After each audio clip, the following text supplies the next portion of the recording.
Bonjour, je suis ravie de vous retrouver pour le tirage des signes astrologiques pour le mois de mars 2020. Donc, cette vidéo va concerner nos amis béliers en signe solaire, ascendant et lunaire. Pour ce mois-ci, j'ai choisi l'oracle de la sorcière noire et des runes, donc pour sonder les profondeurs de notre esprit. Ensuite, pour la mise en lumière, j'ai pris l'oracle des rebelles sacrés. Pour le tarot, j'ai pris le tarot des mondes oniriques. En carte de synthèse, j'ai pris 2 cartes, j'ouvre mes ailes et les portes de l'intuition. Et comme toujours, vous aurez un petit message, prière aux anges. Et c'est parti pour nos amis béliers. Donc en première carte, j'ai Père trop, destin découverte. Et en deuxième carte, j'ai Noyade. L'égoïsme est mortifère. Égoïsme, tromperie. On se rassure de suite et on va voir en fonction de l'ensemble du tirage. Donc effectivement, durant ce mois de mars, pour vous, amis béliers, vous aurez peut-être la sensation, comme le mot l'indique, de noyade, c'est-à-dire de ne plus voir clairement les choses, parce que vous aurez découvert peut-être autour de vous des amis qui n'étaient pas aussi sincères qu'ils le paraissaient, ou peut-être que vous allez vous rendre compte par rapport à une situation, par rapport à votre ressenti, au domaine en tout cas qui vous préoccupe le plus, eh bien que ça ne se déroule pas comme vous le souhaitiez et que peut-être il y a eu des malfaçons, j'ai le mot malfaçon qui me vient à l'esprit, durant ce mois de mars. Et donc là, avec cette carte du destin et de la découverte, peut-être que ça fait partie, alors je sais, c'est pas toujours évident, peut-être partie d'un, comment dire, peut-être que cette phase est nécessaire pour un mieux-être par la suite. Que vous avez un cap à passer. J'ai ce mot aussi d'être clairvoyant par rapport à vous-même, par rapport à la situation, d'être honnête. Peut-être parce que vous vous faites des illusions par rapport à une personne, par rapport à une situation ou à un projet.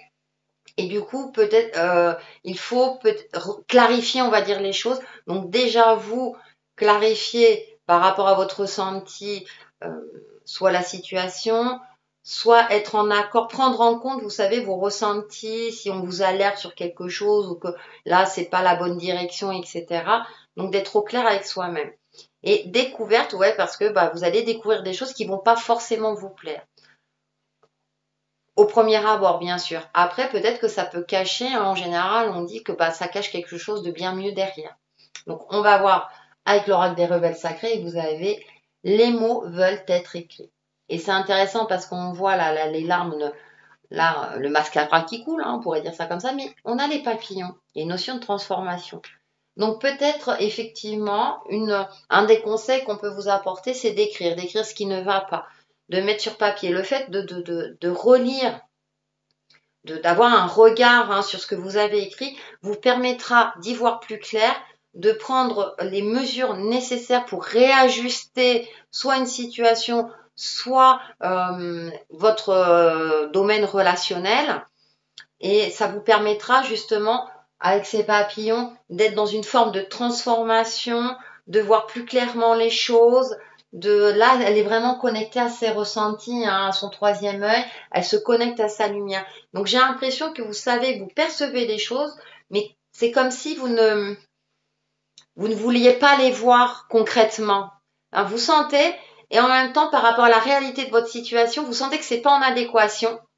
Et là, peut-être que, voilà, une des solutions, une des pistes en tout cas, c'est d'écrire, de voir ce qui va pas, ce qui vous préoccupe, etc. Et le fait de le relire, vous lâchez prise et vous le relisez quelques jours après, ça vous permettra de prendre du recul, d'y voir plus clair et d'agir en conséquence. Avec le tarot, on va aller un petit peu plus loin. Nous avons le 7 de Pentacle, cette notion de patience, le chariot, d'aller de l'avant, ouais.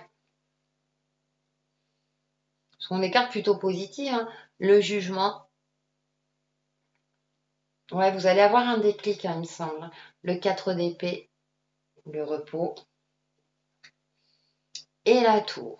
Ouais, des éléments extérieurs qui arrivent. En carte centrale, vous avez le jugement, une des énergies maîtresses de cette année 2020. Avec cette carte-là, les mots veulent être écrits, je disais, elle a une connexion à sa lumière, bah, je pense que vous allez effectivement recevoir des signes, donc en fonction de vos croyances, des messages de vos guides spirituels, ou peut-être que la vie va vous mettre sur votre chemin des, comment dirais-je, pas des épreuves, mais va peut-être vous bousculer un petit peu pour vous permettre justement de voir la réalité en face. J'ai plus cette notion de voir les choses en face. Le jugement, c'est aussi le déclic. Je pense que vous allez avoir un déclic, que vous allez ouvrir les yeux par rapport au domaine relationnel, professionnel, à vous de voir, hein, en fonction de là où ça vous parle le plus. Vous allez avoir un déclic qui vous permettra d'agir en conséquence. Et c'est-à-dire qu'avec ce 7 de Pentacle et le chariot, j'ai cette notion de patience, de prendre le temps, voyez, peut-être d'analyser, d'observer et ensuite d'agir. Hein, le chariot, c'est je vais de l'avant, hein, on avance. Et là, ouais, il y a une notion de mouvement. Donc, c'est-à-dire qu'il y aura un moment de réflexion. En plus, le pentacle, c'est le domaine concret, matériel. Donc, c'est peut-être par rapport à un projet, par rapport à votre domaine professionnel ou relationnel aussi. Mais voilà, c'est vraiment sur l'aspect concret de votre vie. Et du coup, on vous demande peut-être d'observer avant d'agir. Et ensuite, vous passerez à l'action d'une manière efficace. Là, en tout cas, il y a quelque chose où quelque chose va vous pousser à agir parce qu'on finit avec la tour. Là, je reviendrai sur le 4 d'épée, on finit avec la tour. En tout cas, il y a des éléments extérieurs qui vont vous bousculer pour... vous savez, c'est comme si c'est... Hé, réveille-toi là, tu vois pas que là, t'es pas sur le bon chemin là, tu t'es trompé de chemin là, il faut réajuster. Donc, si vous n'êtes pas dans cette perspective de voir les choses telles qu'elles sont avec réalisme pour ensuite pour pouvoir agir avec plus d'efficacité, la vie va se charger d'eux. Alors ça peut paraître comme ça quand je parle comme ça, mais parfois c'est nécessaire. Je sais que c'est pas toujours évident de voir la réalité en face, c'est pas toujours facile, c'est normal, c'est humain. Et c'est pour ça que bien souvent, on regarde les vidéos sur les énergies, on essaie de voir pour avoir une vue d'ensemble, prendre du recul et agir avec plus d'efficacité. Et là, je reviens sur le 4 d'épée. Donc, il y a cette notion de repos, de prendre du recul, de calmer son mental. Donc, la méditation, par exemple, la relaxation, ce sont des pistes que vous pouvez essayer pour justement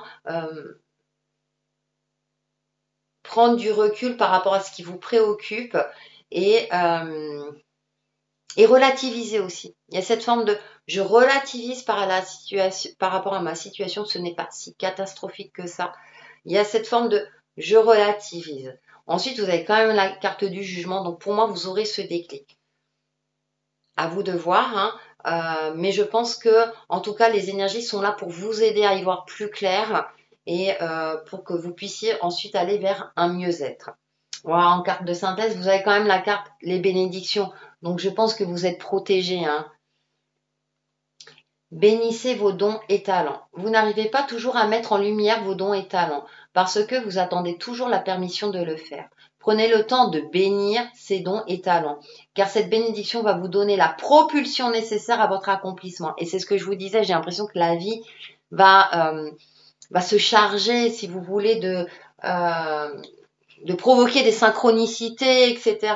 Des choses qui vont vous permettre, vous, d'y voir beaucoup plus clair et d'avoir une vision plus juste par rapport à votre situation, votre relationnel.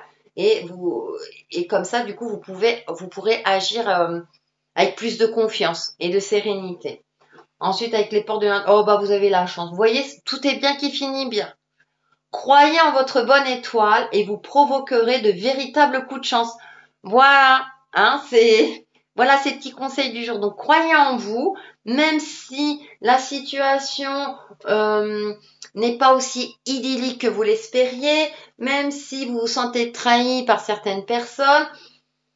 Croyez en vous-même, faut pas que ça vous déstabilise parce que la vie se chargera de mettre d'autres opportunités ou d'autres personnes qui seront plus en adéquation avec votre énergie actuelle. Et pour vous aider dans ce sens-là, on a, oh bah voilà, bah oui, oui, oui, c'est le conseil logique. Aimez-vous et acceptez-vous. Merci Ange de me guider avec amour vers l'acceptation de moi. Vous voyez, elle dessine un cœur. Effectivement, pour aimer les autres, il faut déjà commencer par s'aimer soi-même. Aussi simpliste que ça puisse paraître, mais du coup, vous attirerez les bonnes personnes plus en adéquation avec vous. Voilà pour nos amis béliers pour le mois de mars 2020 et je vous retrouve très très vite sur ma chaîne Textile et Chemin de Vie. Bye bye!